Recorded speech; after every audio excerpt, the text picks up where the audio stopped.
Hospital administration സ്റ്റുഡൻസിന് ഇന്ന് എടുക്കാൻ പോകുന്ന ചാപ്റ്റർ ആണ് ഹോസ്പിറ്റൽ ഇൻഫെക്ഷൻ.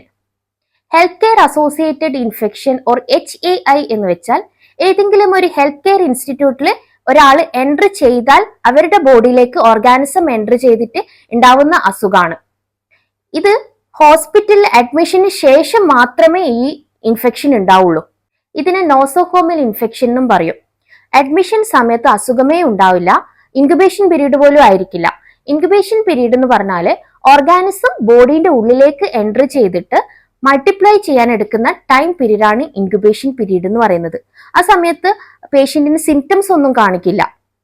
ഇനി ഡെവലപ്പിംഗ് കൺട്രീസിൽ, അതായത് ഇന്ത്യ പോലെയുള്ള ഡെവലപ്പിംഗ് കൺട്രീസിൽ 10% ആൾക്കാർക്കെങ്കിലും ഏതെങ്കിലും ഒരു സമയത്ത് അവരുടെ ലൈഫിൽ ഏതെങ്കിലും ഒരു സ്റ്റേജിൽ ഈ HAI ഉണ്ടാവുന്നുണ്ട്.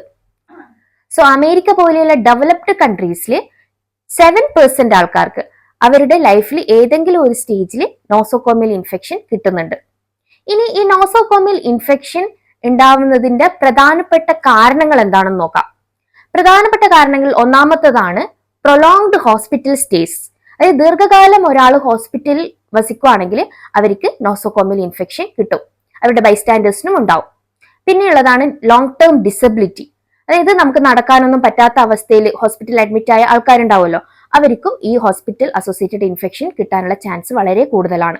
ഇനി മൂന്നാമത്തത് ഏറ്റവും പ്രധാനപ്പെട്ടതാണ് increased resistance of microorganism to antimicrobials. എന്ന് വെച്ചാൽ ഒരു ഓർഗാനിസം നമ്മളെ ബോഡിയിൽ എൻട്രി ചെയ്താൽ നമുക്ക് അസുഖം വരും, ഇൻഫെക്ഷൻ ഉണ്ടാവും. അപ്പൊ നമ്മൾ എന്ത് ചെയ്യും? നമ്മൾ ആന്റിബയോട്ടിക്സ് കഴിക്കും. അപ്പൊ ഈ ആന്റിബയോട്ടിക്സ് എന്ത് ചെയ്യും? ആ മൈക്രോ ഓർഗാനിസത്തിനെ കില്ല് ചെയ്യും. അപ്പൊ കംപ്ലീറ്റ് മൈക്രോ ഓർഗാനിസം അവിടെ കില്ല് ചെയ്ത് പോകുന്നില്ല, ഒന്നോ രണ്ടോ അവിടെ റിമെയിൻ ചെയ്യും.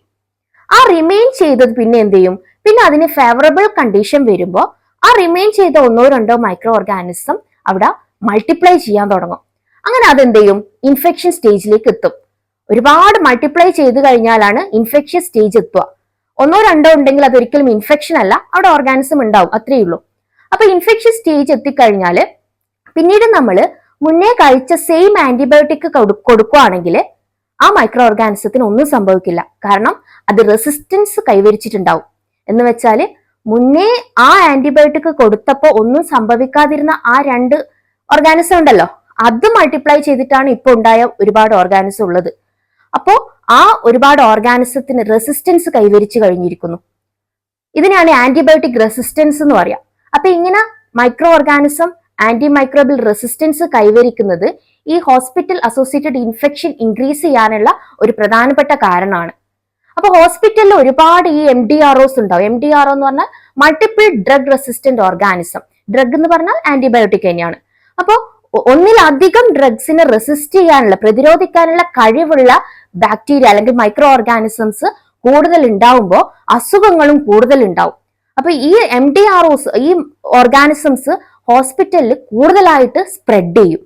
MDROസിന് എക്സാമ്പിൾ ആണ് MRSA എന്ന് വെച്ചാൽ മെത്തിസിലിൻ റെസിസ്റ്റന്റ് സ്റ്റെഫൈലോകോക്കസ് ഓറിയസ്. മെത്തിസിലിൻ എന്ന് പറയുന്ന ഒരു ഡ്രഗിന് റെസിസ്റ്റന്റ് ആയിട്ടുള്ള സ്റ്റെഫൈലോകോക്കസ് എന്ന് പറയുന്നത് ഒരു ബാക്ടീരിയയുടെ പേരാണ്. അപ്പോൾ ഈ സ്റ്റെഫൈലോകോക്കസ് ഓറിയസ് എന്താണ്? ഈ മെത്തിസിലിൻ റെസിസ്റ്റന്റ് ആയ സ്റ്റെഫൈലോകോക്കസ് ഓറിയസ് MDROന് എക്സാമ്പിൾ ആണ്. അത് ഒരുപാട് ഡ്രഗിനെയും റെസിസ്റ്റ് ചെയ്യാൻ കപ്പാസിറ്റി ഉള്ള ഒരു ബാക്ടീരിയ ആണ്. അതേപോലെ കാർബാപെനം റെസിസ്റ്റന്റ് ഗ്രാം നെഗറ്റീവ് ബാക്ടീരിയ. കാർബാപെനം എന്ന് പറഞ്ഞ ഡ്രഗിന് ഈ ഒരു ക്ലാസ് ഓഫ് ബാക്ടീരിയ ആണ് ഗ്രാം നെഗറ്റീവ് ബാക്ടീരിയ എന്ന് പറയുന്നത്. അതൊരു ബാക്ടീരിയന്റെ പേരല്ല, ഒരു ഗ്രൂപ്പ് ഓഫ് ബാക്ടീരിയ. ഒരു സെൽ വാളിൽ പെപ്റ്റിഡോഗ്ലൈക്കൻ ഇല്ലാത്ത ബാക്ടീരിയ ആണ് ഗ്രാം നെഗറ്റീവ് ബാക്ടീരിയ എന്ന് പറയുന്നത്. അപ്പൊ ആ ഒരു ടൈപ്പ് ബാക്ടീരിയ, കാർബാപെനം റെസിസ്റ്റന്റ് ആയിട്ടുള്ള ഗ്രാം നെഗറ്റീവ് ബാക്ടീരിയ എന്താണ്? മൾട്ടിപ്പിൾ ഡ്രഗ് റെസിസ്റ്റന്റ് ഓർഗാനിസത്തിന് എക്സാമ്പിൾ ആണ്. ഈ health care associated infection or HAI manifestation കാണിക്കുക 48 hours കഴിഞ്ഞാലാണ്. അതായത് ഹോസ്പിറ്റൽ അഡ്മിഷൻ എടുത്ത് 48 hours കഴിഞ്ഞാലാണ്. അഡ്മിഷൻ സമയത്ത് ഇതെന്താണ്? അസുഖം ഉണ്ടാവുകയില്ല, ഇൻക്യുബേഷൻ പീരീഡ് ഉണ്ടാവുകയില്ല. പക്ഷെ 48 hours കഴിഞ്ഞാൽ മാനിഫെസ്റ്റേഷൻ കാണിച്ചിട്ടുണ്ടെങ്കിൽ അതെന്താണ്? HAI ആണ്. അപ്പോൾ ഇത് ഡിഫറെന്റ് മൈക്രോ ഓർഗാനിസം HAI ഉണ്ടാക്കും.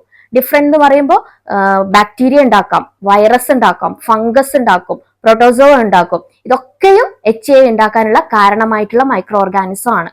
ഈ മൈക്രോ ഓർഗാനിസം ഇൻഫെക്ഷൻ ഉണ്ടാക്കുന്നത് ഹോസ്റ്റിന്റെ സസെപ്റ്റിബിലിറ്റിനെ ഡിപ്പെൻഡ് ചെയ്തിരിക്കും. ഹോസ്റ്റ് എന്ന് പറഞ്ഞാൽ ഈ ഓർഗാനിസം ആരുടെ ബോഡിയുടെ ഉള്ളിലാണോ എൻട്രി ചെയ്ത് അസുഖം ഉണ്ടാക്കുന്നത്, അതാണ് ഹോസ്റ്റ്. ഓക്കെ, അപ്പോൾ ഹോസ്റ്റിന്റെ സസെപ്റ്റിബിലിറ്റി, അവർക്ക് ഈ ഓർഗാനിസത്തിന് ഗ്രഹിക്കാനുള്ള കപ്പാസിറ്റി എത്രത്തോളം ഉണ്ട്, അതിനാണ് സസെപ്റ്റിബിലിറ്റി എന്ന് പറയാം. അപ്പൊ ആ സസെപ്റ്റിബിലിറ്റിനെ ഡിപ്പെൻഡ് ചെയ്തിരിക്കും ഒരാൾക്ക് ഇൻഫെക്ഷൻ ഉണ്ടാക്കുന്നത്. നെക്സ്റ്റ്, ഒരു ഹോസ്റ്റിന് ഉണ്ടാവുന്ന ഇൻഫെക്ഷനെ ഡിപ്പെൻഡ് ചെയ്യുന്ന ഫാക്ടേഴ്സ് എന്തൊക്കെയാണെന്ന് നോക്കാം. ഒന്നാമത്തത് ഏജന്റ്. ഏത് ഓർഗാനിസം ആണ് ഒരാൾക്ക് ഡിസീസ് ഉണ്ടാക്കാൻ അല്ലെങ്കിൽ ഇൻഫെക്ഷൻ ഉണ്ടാക്കാൻ കപ്പാസിറ്റി ഉള്ളത്, അതിനെയാണ് ഏജന്റ് എന്ന് പറയുന്നത്. ഒരു മൈക്രോ ഓർഗാനിസം ഒരാളുടെ ബോഡീന്റെ ഉള്ളിലേക്ക് എൻട്രി ചെയ്ത് അവിടെ ഇൻഫെക്ഷൻ ഉണ്ടാക്കാൻ കപ്പാസിറ്റി ഉള്ള മൈക്രോ ഓർഗാനിസം, അതിനാണ് ഏജന്റ് എന്ന് പറയുന്നത്, അല്ലെങ്കിൽ ഇൻഫെക്റ്റീവ് ഏജന്റ് എന്ന് പറയുന്നത്. അപ്പൊ ഇൻഫെക്റ്റീവ് ഏജന്റിന് എക്സാമ്പിൾ ആണ് ബാക്ടീരിയ, വൈറസ്, ഫംഗസ്, അതേപോലെ പ്രോട്ടോസോവ, അതേപോലെ പ്രയോൺസ്. ഇപ്പൊ ബാക്ടീരിയക്ക് എക്സാമ്പിൾ എന്ന് പറയുമ്പോൾ സ്റ്റെഫൈലോകോക്കസ് ഉണ്ട്, സ്ട്രെപ്റ്റോകോക്കസ് ഉണ്ട്, pneumococcus, cholera bacteria, Vibrio cholera, അതേപോലെ ടൈഫോയിഡ് ഉണ്ടാക്കുന്ന സാൽമണല്ല, ഇതൊക്കെ ബാക്ടീരിയ ആണ്. ഇനി വൈറസ് ഒരുവിധം എല്ലാവർക്കും അറിയാം. കോവിഡ് ഉണ്ട്, നിപ്പ ഉണ്ട്, റുബെല്ല, മംസ്, മീസൽസ്, ഡെങ്കു. അതുപോലെ പ്രോട്ടോസോക്ക് എക്സാമ്പിൾ ആണ് അമീബ, ലീഷ്മാനിയ, ഇതൊക്കെയാണ് പ്രോട്ടോസോവ.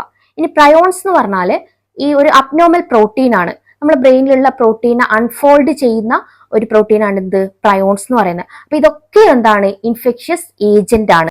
അതുപോലെ ഏജന്റിന് മറ്റൊരു എക്സാമ്പിൾ ആണ് ഹെൽമിന്തസ്.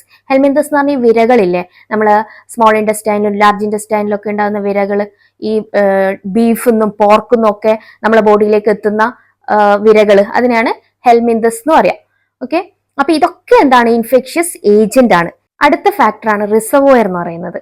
റിസർവോയർ എന്ന് പറഞ്ഞാല് ഇൻഫെക്ഷ്യസ് ഏജന്റ് ഒരുപാടുള്ള സ്ഥലം, അതിനെയാണ് റിസർവോയർ എന്ന് പറയാം.